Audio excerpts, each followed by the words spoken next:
مالك يا ويمن؟ Okay, can we please mute our mics, everyone? Thank you. We'll just wait for a couple of minutes. Dr. Ghada, are you with us? Yes? Yes, I am here. All right, very good. So I'll Yes. just wait half a minute, if I may, so that we start exactly at 3 o'clock. I appreciate you.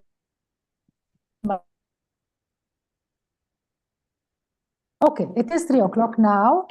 So allow me to begin on time. Hello, everyone. Good afternoon, evening, wherever you. Thank you so much for joining. I am very grateful for Dr. Ghada Barsoum, who has decided to join us today to share her expertise. My name is Ghada Barsoum. I am a professor of economics and founding director of the Access to Knowledge for Development Center at the Unsi Sawir School of Business, the American University in Cairo. I know our titles are very long, and I am joined here by my colleague and friend, Dr. Ghada Barsoum, professor of public policy and administration, the department at the School of Global and Public Affairs, also at AUC. Today we're here about allow me to just give a brief introduction about the work and about who we are at A2K4D. I believe we are recording, right, Alia? Noor, we are recording the webinar, right? Yes, we are. Yes. So I hope that is okay with everyone. So allow me then to talk about the project and our work, a bit of background to Dr. Ghada. I guess I'll begin since we're recording. My name is Ghada Barsoum. I'm professor of economics and founding director of the Access to Knowledge for Development Center at the Unsi Sawir School of Business at the American University in Cairo.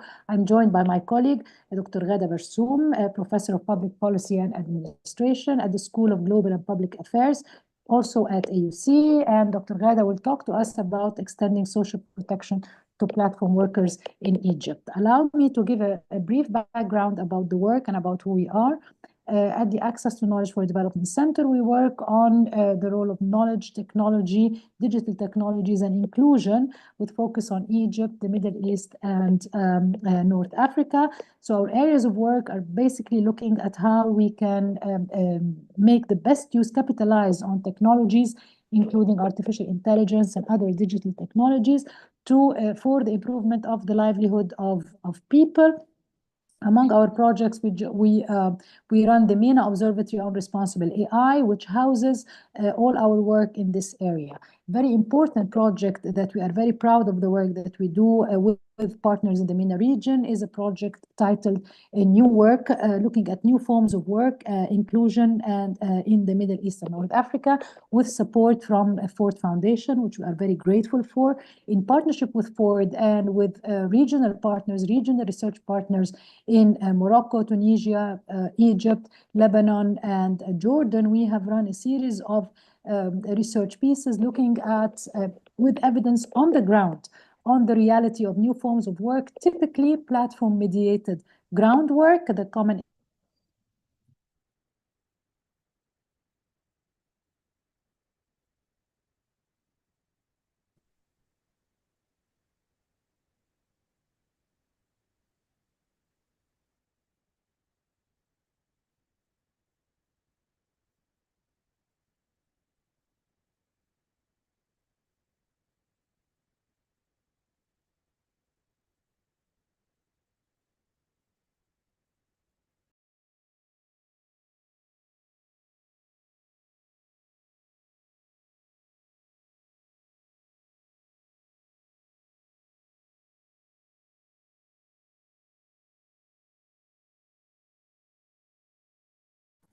I can't hear Dr. Nagla. Is it just me? No, I think I think she's frozen. Dr. Nagla, Yes. you're frozen.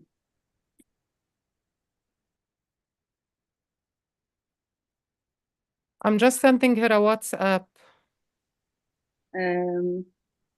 Okay, it's not a problem. So we look at social protection for platform-mediated groundwork, and we also did a study on platform-mediated cloud work.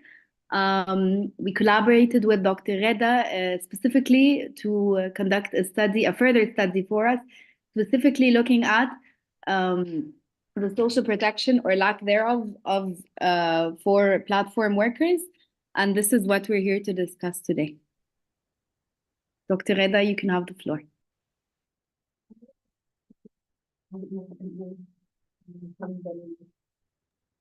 لا دكتور غادة you're mute. خلاص لا أنا كمان جاي ميتنج دلوقتي أستأذنك يعني أنت بعد 4 لا أنا Maybe you can, Nagam, you can mute everyone أنا else. كنت عايزة أتكلم معاك لأن أنا فتحته ما فهمتش Yes, علياء, can you please do that? لا ما أنا فاهمة ما أنا عشان كده عايزة أبص أنت بعت لي 3 حاجات. Hello everyone. It's too bad we missed Nagla. I wanted to thank her for inviting me to join this project, and thank the lovely team who've been quite supportive throughout the process. I was asked to work with the team on issues of extending social protection to platform workers, and this came to me at the right time because this is actually my ongoing research on this topic, extending social protection to employ workers in what we call non-standard work. So I will start by making highlighting 2 common issues that we know. First of all, we have to really acknowledge the power of platform work, what platform work can offer to workers who would be otherwise unable to find job, unable to find work. Throughout this research, I had a chance to talk to so many people. One of the moments I would not forget is talking to a young woman in Sohag, who's actually a university graduate who could not find work in Sohag, and she is doing web-mediated work through one of the platforms, doing translation and doing website design. And I was like, whoa, in Sohag, you get a chance to do this for a company. We don't know where it is exactly. It was actually a company that was trying to start offices in the Middle East. But the power and the potential for platform work is something that we really need to acknowledge and just be alert to its presence. So it offers flexibility. It offers specifically to those who are under served areas, those who are in areas where there are not that many job opportunities, migrant workers, refugees. So many people can work through platform work. So this is something we really need to acknowledge at the beginning. But we also have to be careful not to over-celebrate platform work. We know that there are so many challenges. First of all, they have no access to social protection. We know that. Sometimes many workers are underemployed not by choice. So you would wait for work to do. This is the first time we hear about AI discrimination, where you're selected to take a job. The platform takes your work, takes you up on a list, allows you more opportunities than others, or the opposite. Recently there was a global survey of 12,000 workers globally in platform work, and just we know that very few of them had access to pension schemes, and out of all what we call location-based workers, like taxi drivers or similar to what we know in ride-hailing services, only 27% of them had access to insurance injury, and this is global data. We're not talking about a specific country or a specific context. So we know no protection uncertain income. You could wait for a job, and there could be no jobs with the skill base of the applicant. So this is a global challenge, and we know that this form of non-standard work is here to stay. We know that it's growing. It's not in one context. It's a global phenomenon, and we really worry. Because when we have workers within that stream, we worry when they have no access to social protection, no access to contributory social insurance schemes. We worry for a number of reasons. The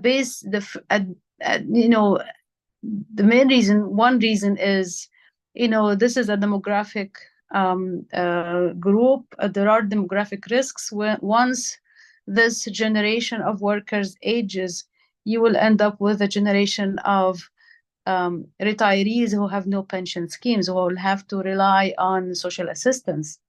And if these workers are unable to contribute to social insurance funds and social insurance schemes, this also is bad for the sustainability, the financial sustainability of existing social insurance schemes.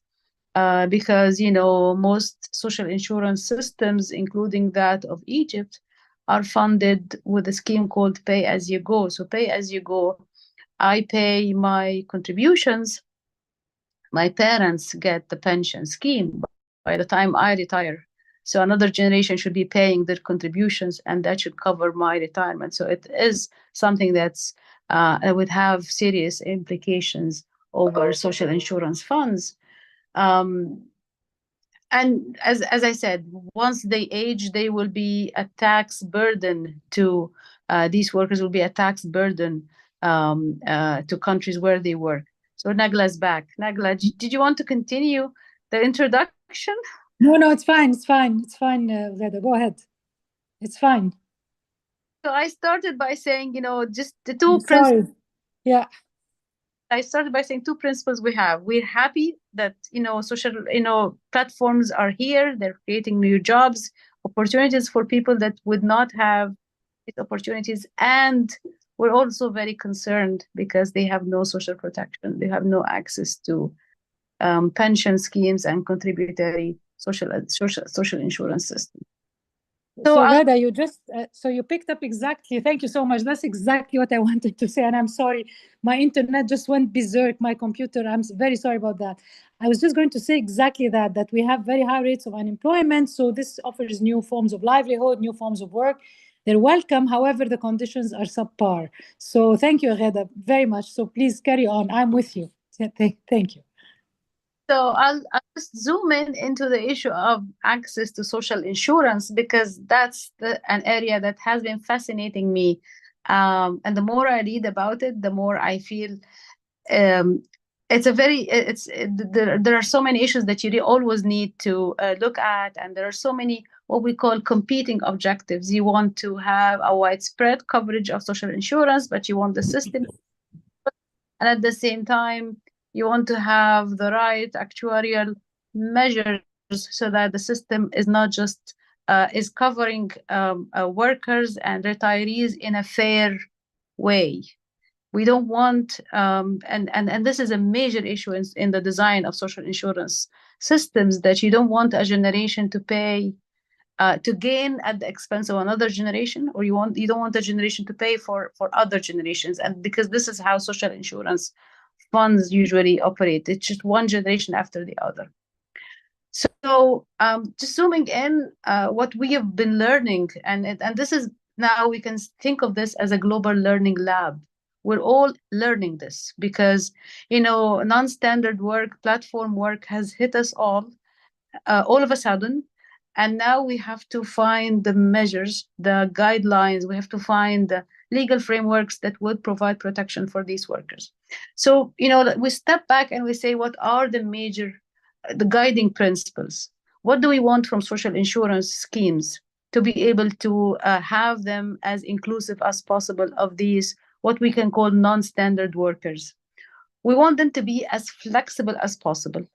And this is not how social insurance systems are designed. Social insurance systems, if you talk to anyone who's part of that industry, you know, you have to have that many number of years, you have to have that minimum income, that there are minimum bounds and maximum bounds of income and insurable wage. So we're seeking a new paradigm in the design of social insurance systems that are flexible, innovative, able to include part-time work, short-term work, and the major thing, the big thing about platform work, the possibility of multiple employers. And this is something that you're trying to square a circle here, because social insurance systems are designed for long-term work, for people working with one employer, and for full-time workers. So non-standard work is basically cutting across all these by making it a challenge that you really have to change the way you're thinking about social insurance systems. And specifically when we focus on platform work, and there's very little research on this, so the thinking is, let's think in two ways. Either we make it mandatory, similar as we think about taxes.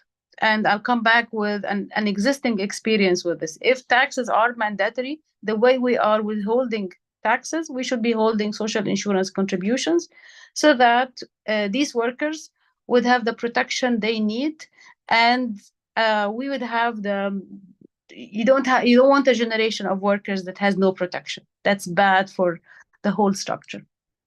Another option is leave it as voluntary, because you would say that, you know, you don't have the system and the structure to make it mandatory, and when you leave it as voluntary on a voluntary basis, there is thinking behind that. So you don't want to burden platform companies with paying the share of the workers. So and this is a common problem globally, because, you know, countries are competing for FDI, competing for these platforms to have presence, whether virtually or in or actual presence.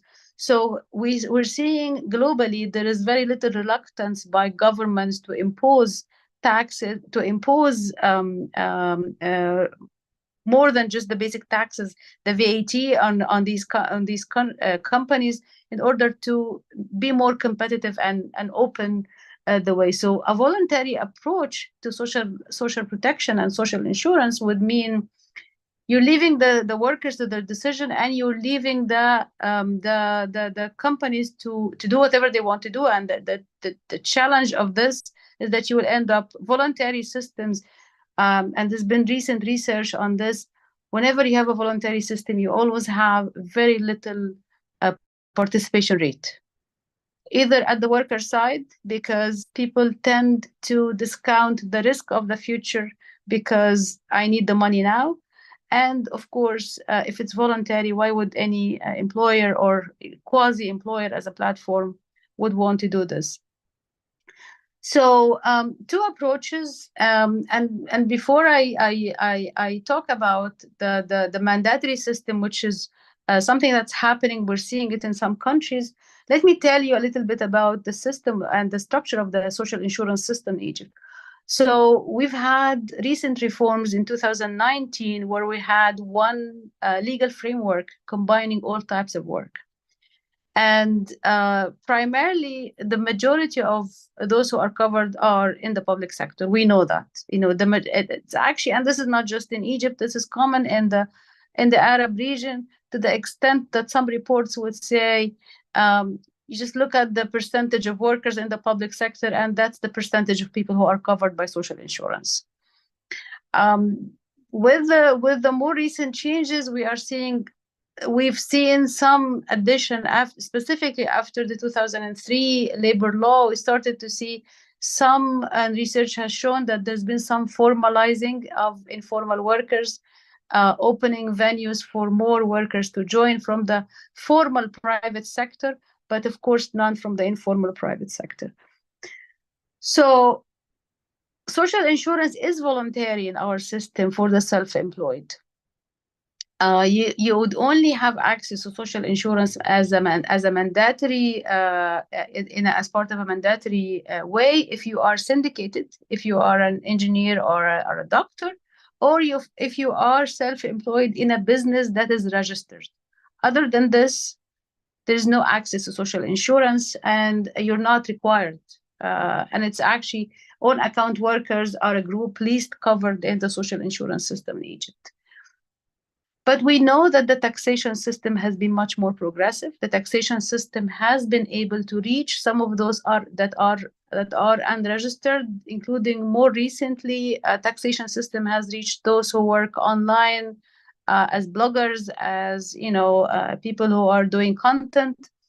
So there's been a more progressive approach to getting people as part of the taxation system, but not so much as part of the social insurance. So I'll talk about the global experience, the experience of Uruguay. The whole world is looking at Uruguay for their introduced a system called monotax. The monotax allows, and actually was started in 2001, and the whole idea is everybody has to pay taxes. There's a saying that you can't avoid two things: taxes and death. So everybody's paying taxes, and with the withholding of taxes, one entity withholds tax and also withhold the contributions to a social insurance scheme. And the monotax started 2001, 2007. They wanted to expand it, so they opened it up to more workers within the self-employed, and to the extent that they also provided more of an incentive, so that the first 3 years you have a discounted rate, you join at a discounted rate, and then it goes up progressively. By 2011, the experience, the monotax experience of Uruguay has significantly reduced the number of people who are working within the informal economy, putting them within the taxation system, and taking on the building on the growth in the taxation system. There's been a growth in access to social insurance. So more and more of these workers are now having access to social insurance. So this is the model we're looking at in terms of a mandatory social insurance system that is attached to taxation. And we go back to platform workers. So what is the role of a platform company? In a mandatory system, a platform would serve as what we can call a quasi-employer. As much as they're withholding the taxes, they will be withholding the social insurance contributions. And that's, the rate of contributions, it's also something that's debatable, because there is an actuarial there are actuarial measures that should be taken into consideration. And the other aspect to it is that we really have to know how much would the company pay, because as if they are employers, they would have to contribute a specific percentage. If they are in a mandatory system, but we're thinking of them as a quasi-employers, and of course we have to remember that they are not the only employer. You could be working with multiple platforms.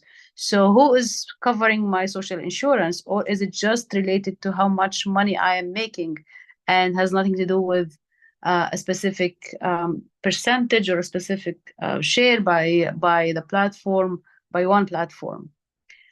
Again, some countries and some companies have opted to a voluntary system. So we know about Uber workers in the UK. The company offered them a non-mandatory insurance system, and basically their role has been as catalysts, just incentivizing joining social insurance.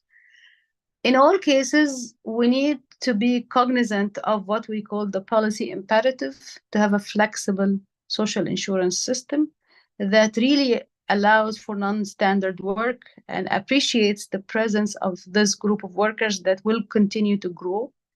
And that's far from being a homogeneous group, far from being readily categorized and readily, there are no cookie cutters. We have to understand that. We have to understand that workers are different, and we really have to understand that social insurance systems should be flexible to allow for this level of flexibility. I'll stop here so that I know that there are some people posting questions, so I'd like to engage in a conversation with everyone. And Nagla, back to you. Thank you very much, Ghada. Thank you so much, and thanks to everyone for accommodating the challenge of the technology. Before we move to the Q&A, and I thank everyone for, I can see from the chats, and I'm probably going to resort to my team, because as I work to help with the Q&A, since I'm working from my phone. But before we go to the audience, if you can just speak to the work that, we are aware as we speak today, the Parliament is discussing the new labor law. And some of us have had access to the draft for feedback and so on. So I wonder, Ghada, if you can just maybe take a few minutes to comment. I do know that when I read the philosophy of the law, there is an incorporation of several of the things that we are hoping to have through the work that you have done, and we've also run through the project. We've had papered by Salma Hussein, who's also our collaborator, on specifically asking for giving recommendations for the law. So do you feel from the conversations that have been happening regarding the labor law, first is, how do you feel about the steps that are being discussed that we are getting to know about informally? And second, what is the relation to other laws? You mentioned the social insurance and others. From what I've seen, I can tell you for sure that I'm happy about some of the additions to the philosophy of the law and to inclusion of platform workers, and that's actually, I'm very proud that I would like to think that we had something to do with it, with the work that we have done with the different stakeholders, I was told. And but also there isn't a clear statement about the role of the technological, to keep up with technological change. This is not in the philosophy. The word technology is not in the philosophy. This is something I noticed. But maybe, Ghada, if you take a few minutes just to tell us about the relationship between first the labor law, and how do you feel there is a step forward to accommodate what we're talking about, and second, the relationship to other laws like Social Security and others. And if you can take a few minutes, and then we'll move to the questions from our audience, and I thank them for their patience. Yes, I can see the questions. I'm happy to relate to you the questions of the audience, but please over to you, Ghada. Thank you, Nagla. Of course, we haven't seen the full, but we've seen media messages throughout. I think a major issue is that the existing labor law dates back to 2003, and the earlier one was much, much older. And when the labor law of 2003 was out, it was looking at a social insurance law that dated back to 1976. So, I mean, these are lifetimes. There are people in this room probably that are much, much younger than these dates. But so the idea is the law had to change. And I like you, I'm very happy to see that the law is now acknowledging the fact that there are possibilities of multiple employers. There are possibilities of short-term part-time work that is happening. The new norm for many young people now. So I am glad that the philosophy of the law is able to capture this. This is a new law that is coming out, hopefully 2025. So the year 2025 would mean that we have to be really cognizant, of course, that technology is going to play a great role. A lot of talk about what could artificial intelligence do to my job. Would it take my job? Would it take it to a higher level, to a better level? Would it need basic introductory jobs? So these are conversations that labor laws and labor codes should be taking into consideration. As I said, because 2003 law was there, referring to a social insurance system that was based on a 1975 law. So there had to be a lot of changes, not just in the percentages of the contributions, who's contributing what. The other thing that should also be affecting the design of the new labor law is Egypt's introduction of a health insurance, a universal health insurance system. So that's something that should be also taken in the law. And I've seen in some circles there's discussion on this, that the new labor law acknowledges the fact that you have a universal health insurance system. Primarily, what I'm very happy with is, and I'm very glad that you were part of this, this recognition of non-standard work. 2025 has to acknowledge this. Yes, thank you very much. Thank you very much. Yeah. Or still the full thing. No, this is great. Thank you so much. And again, we're very grateful to the work of the full team and to the support of Ford for sure, and working with you, of course, and Salma and others. So let me then turn to questions from the audience. I will go in the order of the way I see them on our joint document. So I see a question from Wafa Abdel Ader, our friend Wafa. How do we define platform workers? The situation of own account workers vis-a-vis a quote employment relationship. Also, there's another question from Wafa. How do you see resolution 2180 for 2019 organizing Uber? Would that be a good example? So let's start with that. Ghada, go ahead. How do we define platform workers? I think this has, and how do we define the employment relationship? I mean, we defining them, everybody went to saying, oh, there are web-based services and there are ground-based or similar to transportation based ones. But then how do we define the employment relationship is the big issue. And I think the thinking now is to consider gig workers or platform workers as own account workers. This is the thinking. Different literature I have, but they're not employees. They're not employees. And this is why when we say a mandatory social insurance system, we're still unclear about what would be the percentage covered by them and whether there's going to be legislation on this. The Uber decision for workers to organize, you always have to know that this is context specific. It really has to do with the power of worker organizations, the ability to push for that, and with the power of the economy. Because in the end, I think this only happened in the UK, if I'm not mistaken, and it hasn't happened in other contexts. Go ahead, Wafa. Thank you so much for a very, first of all, thank you so much, Dr. Nagla, for inviting me. This is a very good event. But when I meant, I'm sorry, you're muted, no?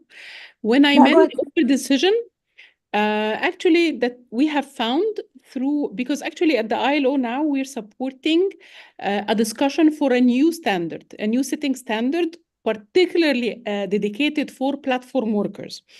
So there's a new report that has been issued called the Yellow Report, actually reflecting all the discussions between employers, workers, and also government organization on this issue of platform workers and the rights. And in this report, they have mapped initiatives taken by different countries to organize these groups.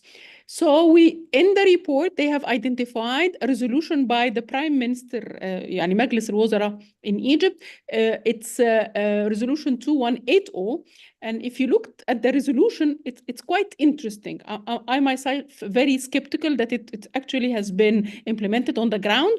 But when you read the resolutions, basically it's organized the work particularly of Uber in Egypt. And when you see that the way the resolution has been written, it's written in a way that clearly shows that Uber is a company, and which is responsible for the social security, for the occupational safety and health, and also for all. So it's actually a very interesting resolution to see, which I myself doubt it really has been, implemented on the ground.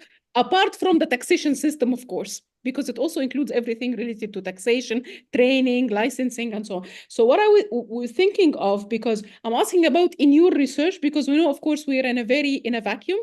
And as Dr. Nagla has mentioned, interestingly, today, the start of the discussions of the draft labor code taking place inside the General Assembly of the Parliament.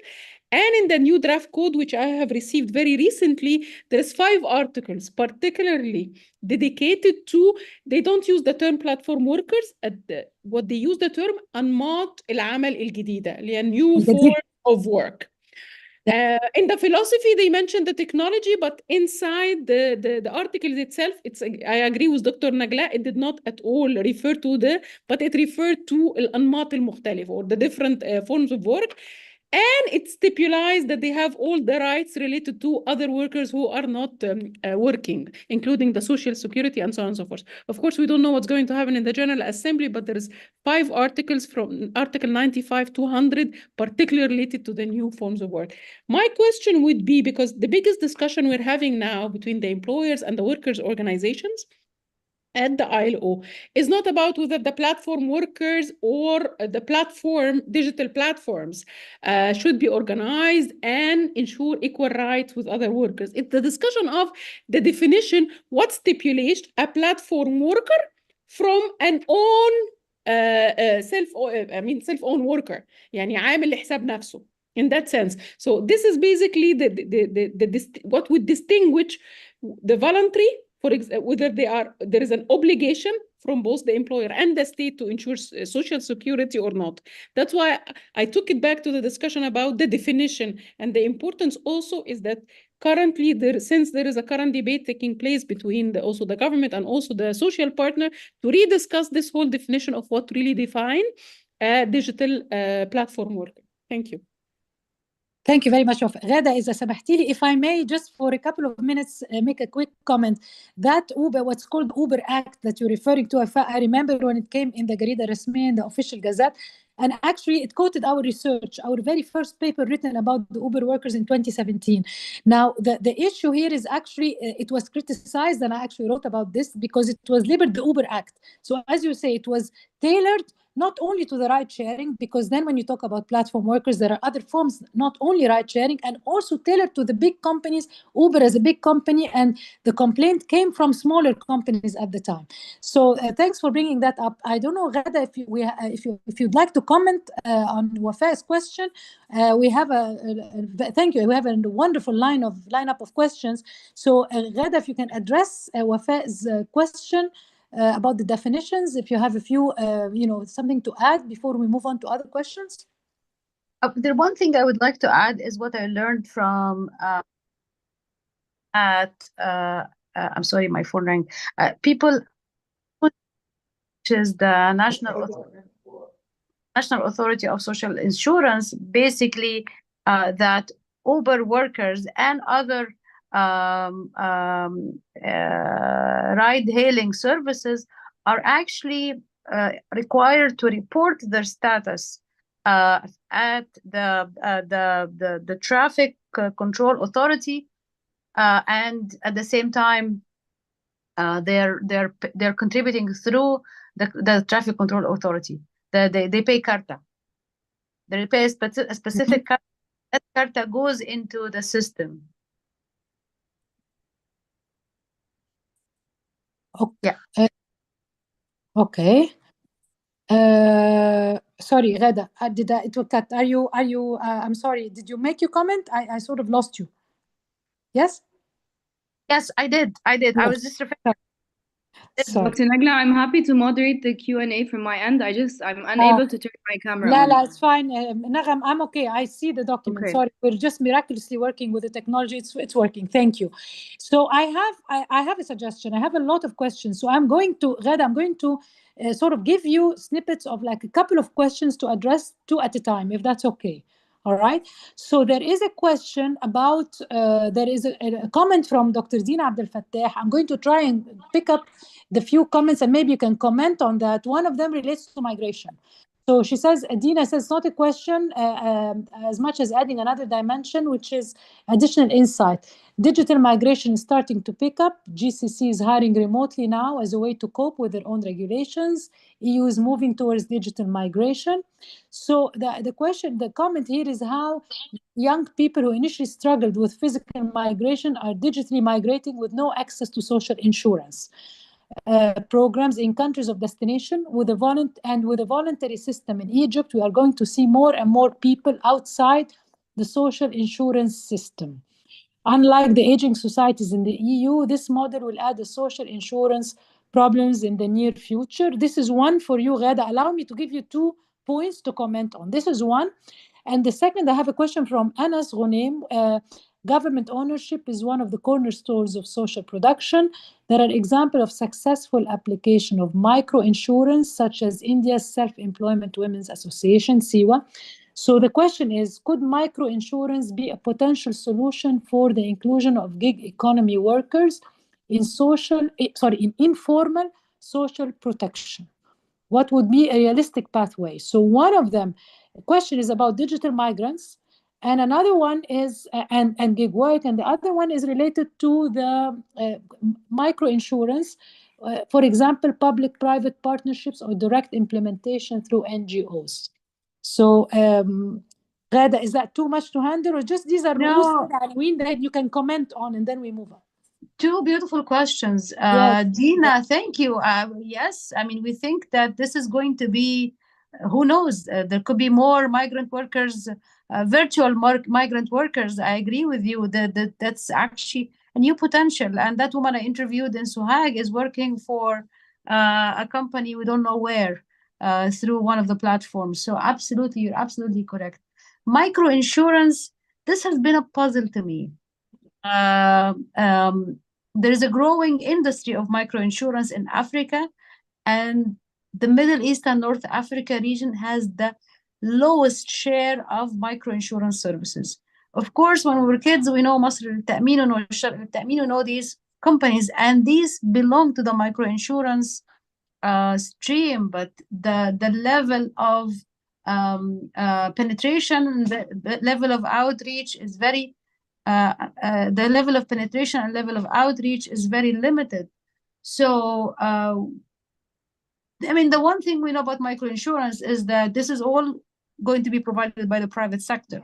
So you need to have the right mechanism within the government to make sure that these private providers of insurance are actually being monitored, are providing. I'm sorry, my phone keeps ringing. They are actually being monitored, and that they are providing the service at fair conditions, you know. And there's been recently this incident of the assault and the killing of actually a major CEO of an insurance company.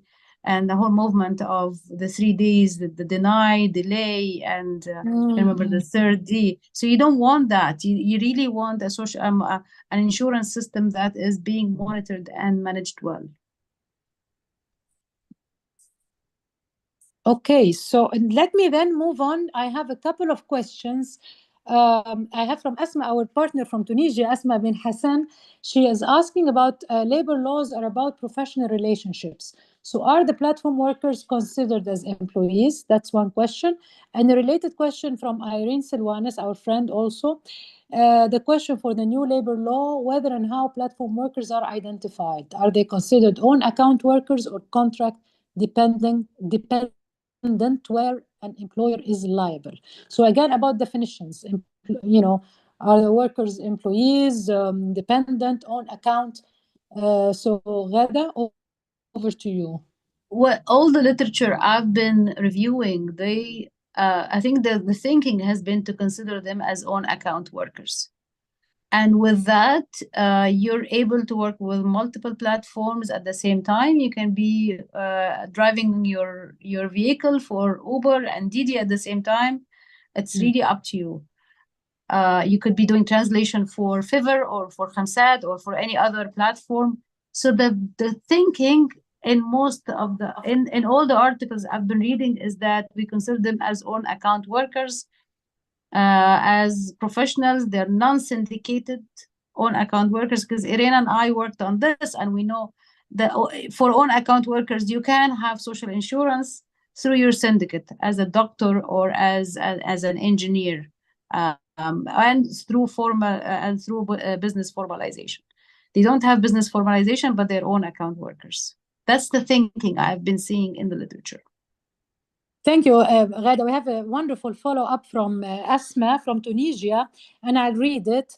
The Tunisian experience in extending social protection to platform workers was through the new self-entrepreneur law that provides a new legal framework to informal workers to formalize their activities and access to social protection, including ground and cloud workers.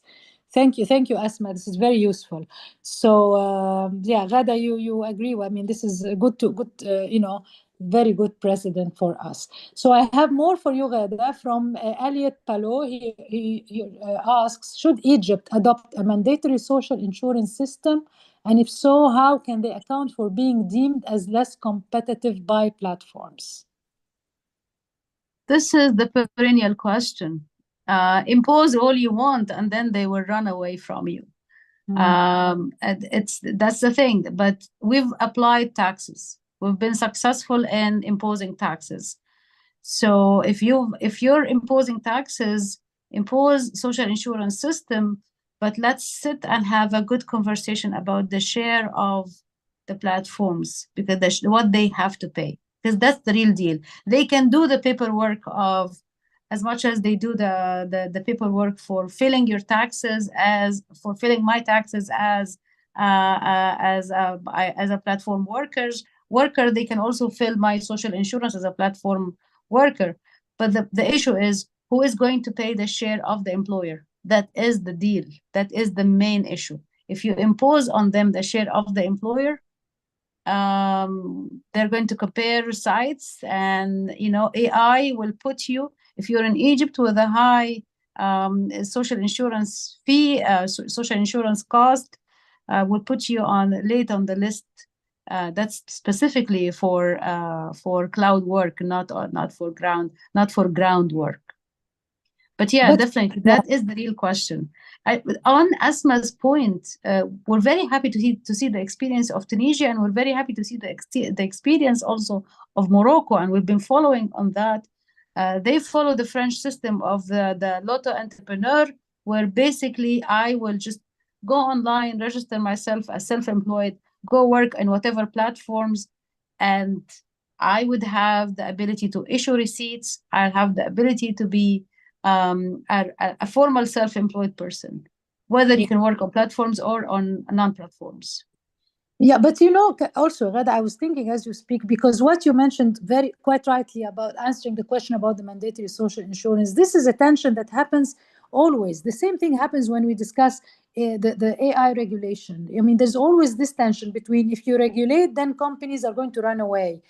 But it is, if you adopt a little bit of a wider lens, I mean, if you want to do the mandatory system, maybe you can give the companies incentives through other venues. It doesn't have to be, you can make it up, you can take a balanced approach, because if governance is needed and if regulation is needed, then it has to be done. There can be creative ways, as you mentioned, thinking of alternatives in a way that actually achieves what is required. We don't have to stick to the narrow, if you tax them. I hear you. I mean, that's the argument that always said, and on levels, by the way, and always between Europe and the US. In US wants to incentivize, but then Europe wants to regulate, and then businesses will run away.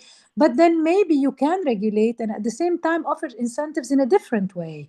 So I'm thinking aloud with you, because what you said is absolutely right. Once you start, people think that you're going to have a mandatory system. There is always the fear that companies will run away, but they don't have to. So yeah, I do have also from my colleague, Dr. Mona Saeed, a comment that I'm going to read. She writes, unfortunately, the gains, and it's quoted from the team is quoting the chat in a doc. So I'm reading the doc, not the chat.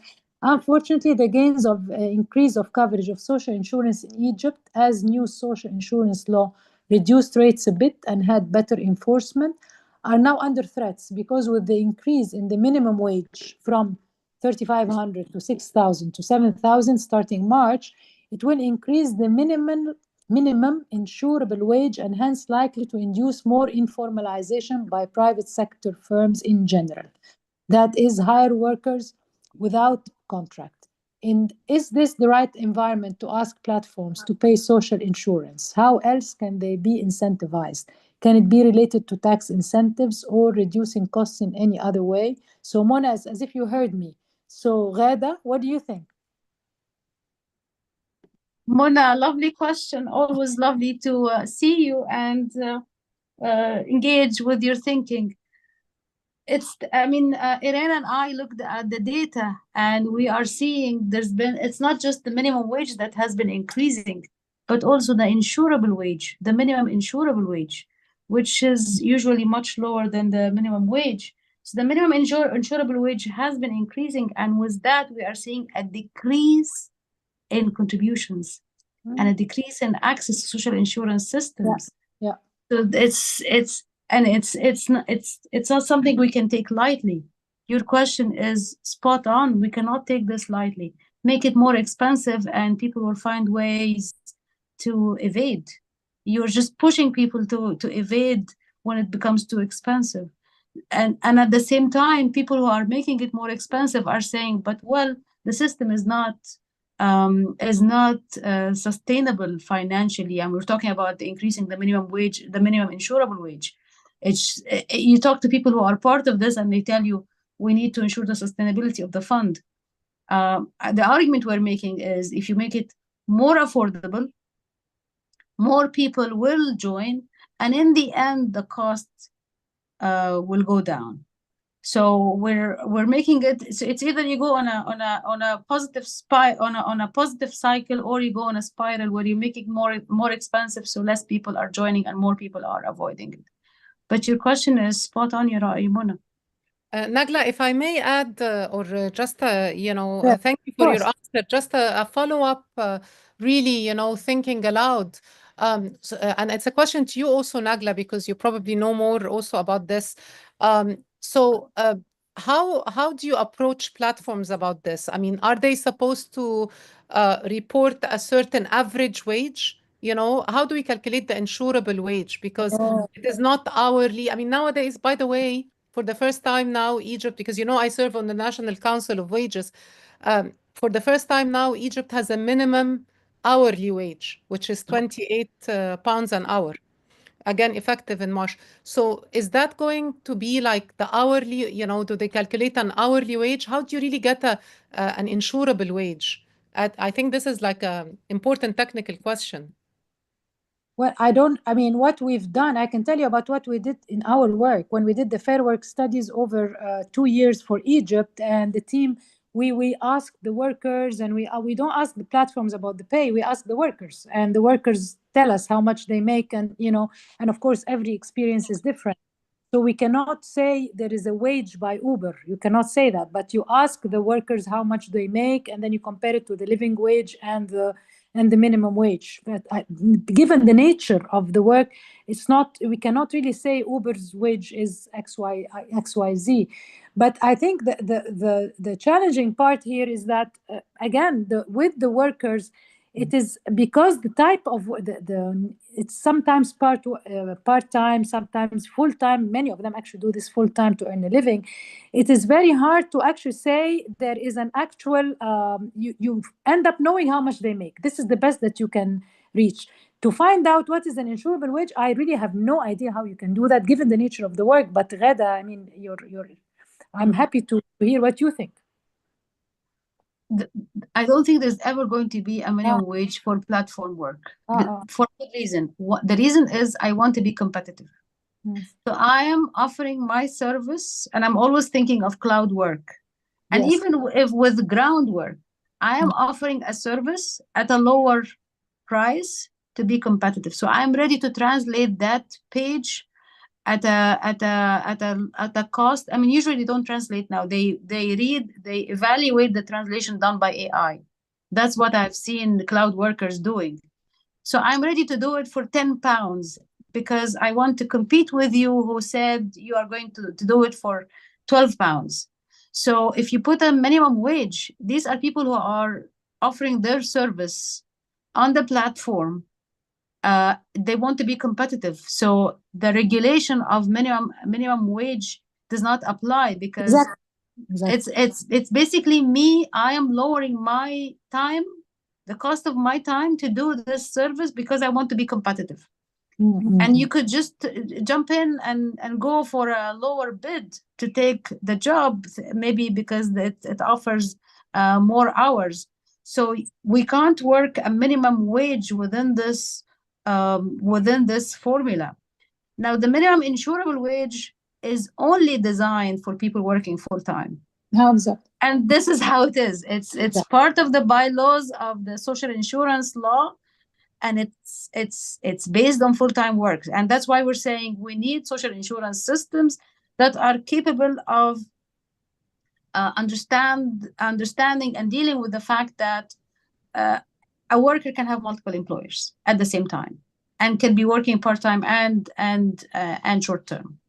So this That's is not really an bad. open question, isn't it? Yes, of Because course. as Nagla said, there are, many of them who work full time. Yeah. Therefore, in principle, the minimum wage should apply at the monthly minimum wage. For those who work part time, now the hourly wage should apply by law. But I think Iran had her hand up. Maybe she wanted to Yes, join let the me. conversation. Sorry. I wanted actually to invite Iran's question. If I may, Iran, I'll invite you comment. But I see a very interesting conversation between Iran and Asma. So before I ask you to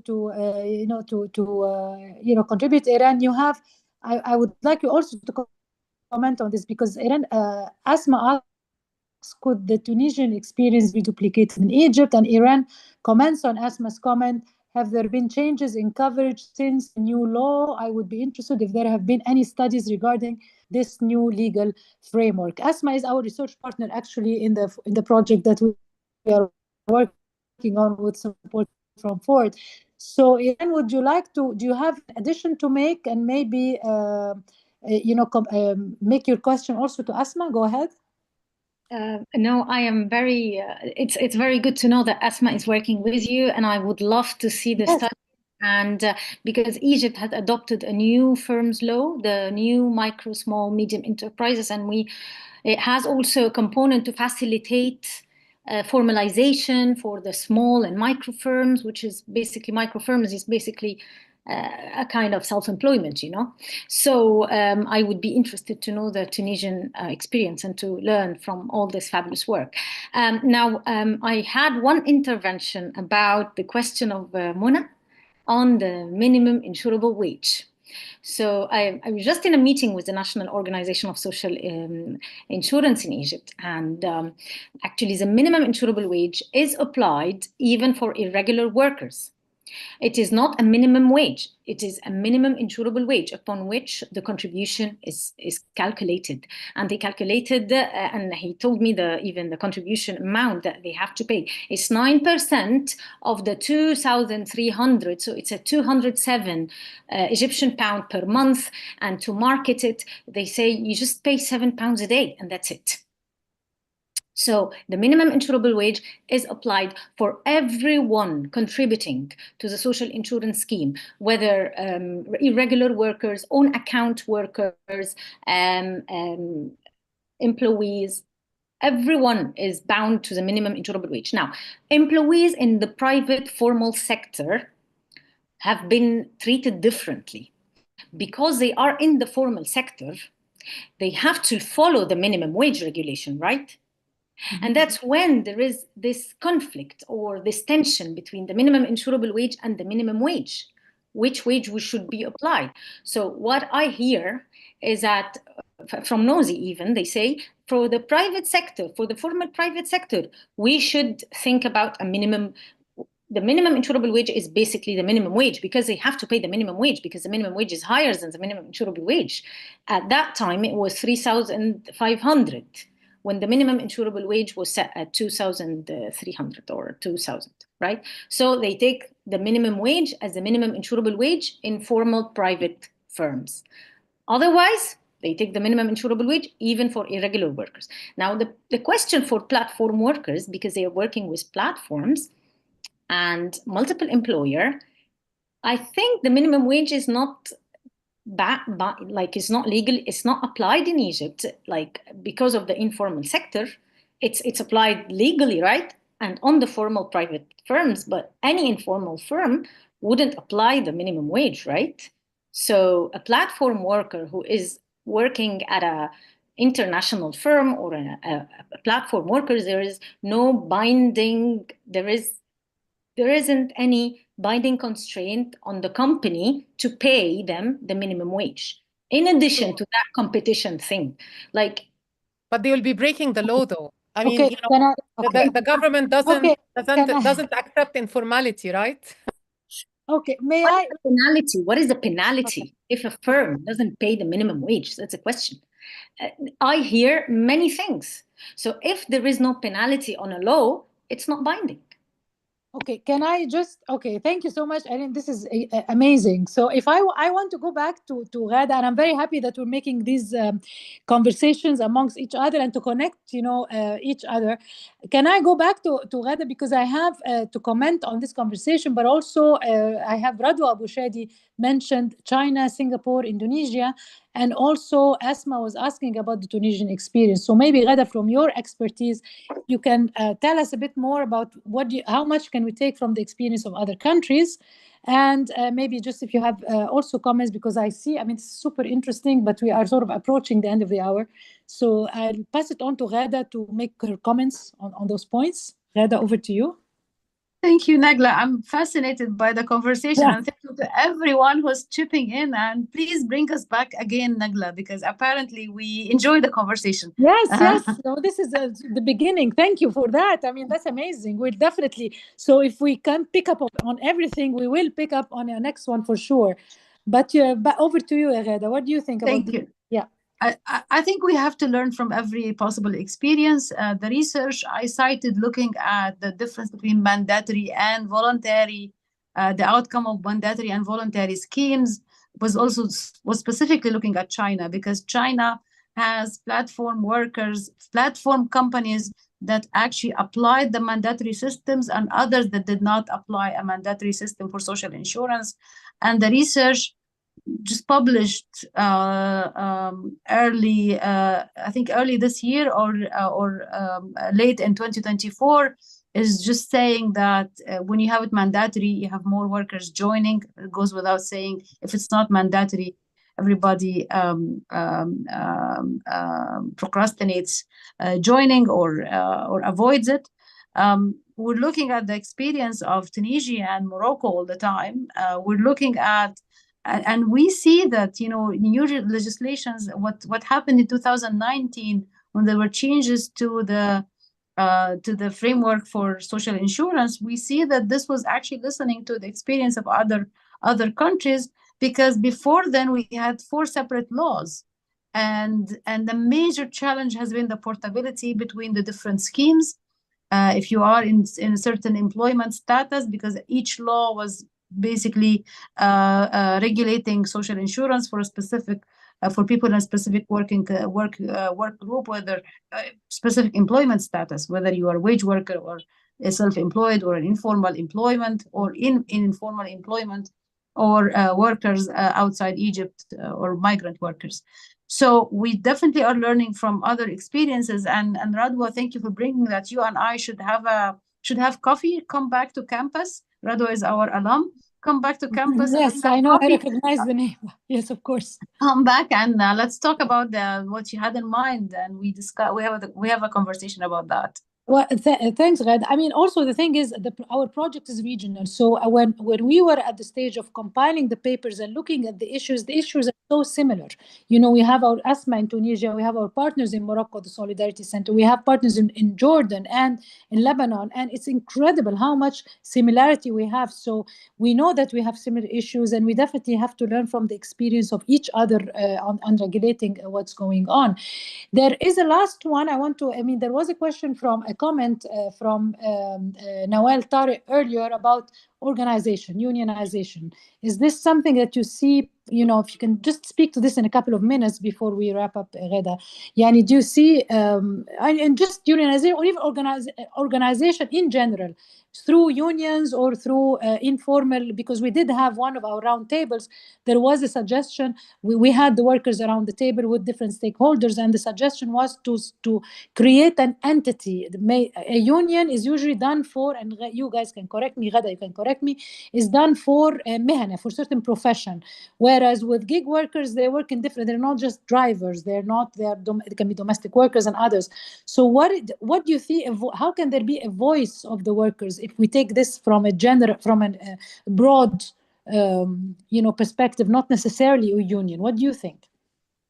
Well, globally, workers on platforms have been unable to organize. I mean, we know about what happened with Amazon workers as at one level, but globally, workers on platform workers, by the nature of where they are and how they operate, it's the organization. This is not the time and era where we see some strides happening or some gains on organization. It's just it's for anyone who's interested in this. We are not seeing we're not seeing some good news on organization when it comes to that, specifically when it comes to platform workers. Latin America did some stuff in that direction, no? Not that I know of. I mean, you probably know more about that. But we can see, and there's something else we have to really acknowledge, because it's the power of social media and the power of reviews. Yes.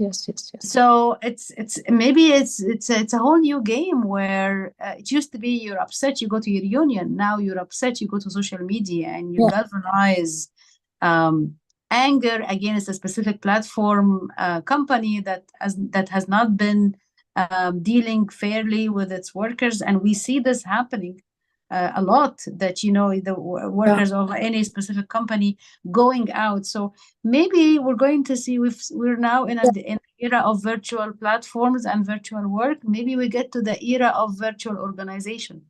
Yeah, but to your point, actually, one of the things when we did the fair work research, the fair representation, we broadened the definition to not only include unions. As you say, there was a platform that had a very strong social media Facebook group where workers could actually voice, and they did get the point. They did get the point, the successful point scoring, because they offered space for workers to present their views in social media, and they got responses from the company. So to your point, that's what I meant by different ways of representation and organization, not only through a union. We are running out of time, and this is a brilliant discussion. So I guess that leaves us with the decision to do more, to speak more, and get together more. And I really, what remains for me is to thank Dr. Ghada Barsoum for a most wonderful presentation. Your great contribution in the paper that you wrote for us is really insightful. And the promise that this should, there should be more. So it's only the beginning of conversations like that, and a continuation of work that we have been doing over the last couple of years. So I really want to thank you all very much. Thank Dr. Ghada Barsoum in particular for her time, and thank everyone who participated. This is a conversation among friends. I also thank you for your patience with the challenge of the technology. My home internet decided to break down all of a sudden, but we managed.